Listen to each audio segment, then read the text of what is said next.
پہلے سجدہ نہیں ہو رہا تھا، پہلے مسلمانوں کا قبلہ بیت المقدس، قبلہ اول تھا، یہ مکان تھا، اور مکان کو وہ سجدہ نہیں کرواتا، سجدہ ہونا تھا بیت، بیت کے لیے وہاں کوئی توحید کی نشانی نہیں، وہاں کوئی توحید کی نشانی ہونی ضروری ہے۔ حضرت رسالت مآب کا خاندان، میرے مولا علی اور میرے رسول کا خاندان، حضرت عبدالمطلب کا جب دور تھا نا، تو ابرہہ ایک بادشاہ، اس نے بھی ایک نقلی کعبہ بنایا، یہ لوگوں کو اس کعبے کی طرف متوجہ کرتا تھا، اور اس نے اس کو بڑا سجایا تھا، اس میں بڑے قیمتی ہیرے جواہرات، اس کو بڑا ایک اٹریکشن پیدا کی کہ لوگ، وہ تو ایک عام چھوٹا سا گھر ہے نا، اس کو ذرا قیمتی بنا، لوگ ادھر آئے، جب لوگ ادھر جاتے تو روحانیت تو تھی نہیں، کیونکہ نقلی میں صرف سجاوٹ ہوتی ہے،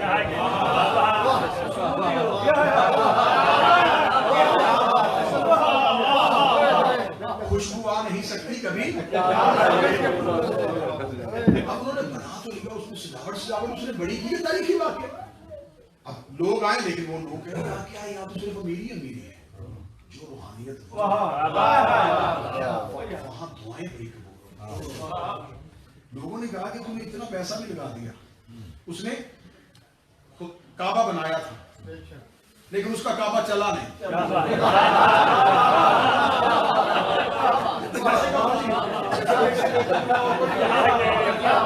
اس کا کعبہ چلا نہیں تو اس نے بندوں سے کہا کہ یہ بچا کیا ہوگا، وہ جو کعبہ ہے نا اس کو دعائیں بڑی، اس کو غصہ آیا، وہ غصے میں آیا تو اس نے کہا بہت بڑا لشکر بنا، بچوں سننا، 60,000 کا لشکر، جس میں کئی ہاتھی، عربوں میں ہاتھی جنگ کے لیے استعمال ہی نہیں ہوتے، عربوں میں جنگ کے لیے گھوڑا استعمال ہوتا، یہ ہاتھی لے کے آیا، اور 60,000 کا لشکر، یہ تمام جتنے بھی مورخین ہیں انہوں نے لکھا 60,000 کا لشکر لے کے آیا۔ اب دیکھیں اس دور کو اگر آپ اپنے ذہنوں میں بنائیں تو 60,000 کا لشکر جب کہیں حملہ کرنے کے لیے جا رہا تو یہ اچانک حملہ نہیں ہو سکتا، 60,000 کا لشکر ابھی میلوں دور ہو تو اطلاع پہنچ جاتی ہے، اب جہاں سے چلی 60,000 کا تسکین شاہی لشکر گزر رہا، جس بستی سے گزرتا لوگ کہتے خیر نہیں، یہ جہاں جائیں گے وہاں تو دعائی کرتے ہیں، بھئی ہاتھی، 60,000 کا لشکر، اور میزوں پہ آگ، اور اتنا جدید اسلحہ، یہ کہاں لے کے جا رہے ہیں، کدھر جا رہے ہیں، کس سے جنگ ہو رہی، کعبہ گرانے جا رہے ہیں، کعبہ گرانے جا رہے ہیں، کعبہ گرانے جا رہے ہیں، بات عرب میں پھیل چکی تھی، تو آپ کیا سمجھتے 60,000 کا لشکر جہاں حملہ کرنے آیا وہاں کوئی خبر پہنچا، خبر وہاں بھی پہنچ گئی، خبر کس کے پاس پہنچی، رسول اور علی کے دادا، کبھی ہم سے سنو نبی کا خاندان، کبھی ہم سے سنو کہ میرے نبی کا خاندان کیا، حضرت عبدالمطلب کو خبر پہنچی کہ ابرہہ 60,000 کا لشکر جس میں ہاتھی بھی ہیں، جدید اسلحہ ہے، جنگجو ہیں، قبیلوں کے سردار ہیں، وہ اللہ کا گھر گرانے آ رہے ہیں۔ حضرت عبدالمطلب نے لشکر نہیں اکٹھا کیا، ہاشمیوں کو نہیں کہا تلواریں نکالو، خندق کھودو، گھوڑے نکالو، حملے کا جواب نہیں، عبدالمطلب نے اپنے نوکروں سے کہا میرے ڈیرے پہ جاؤ، میرے سارے اونٹ کھول دو اور انہیں چرنے کے لیے مکے کے باہر چھوڑ دو۔ یار حکمت دیکھنا، تدبر دیکھنا، جس کا پوتا علی ہو،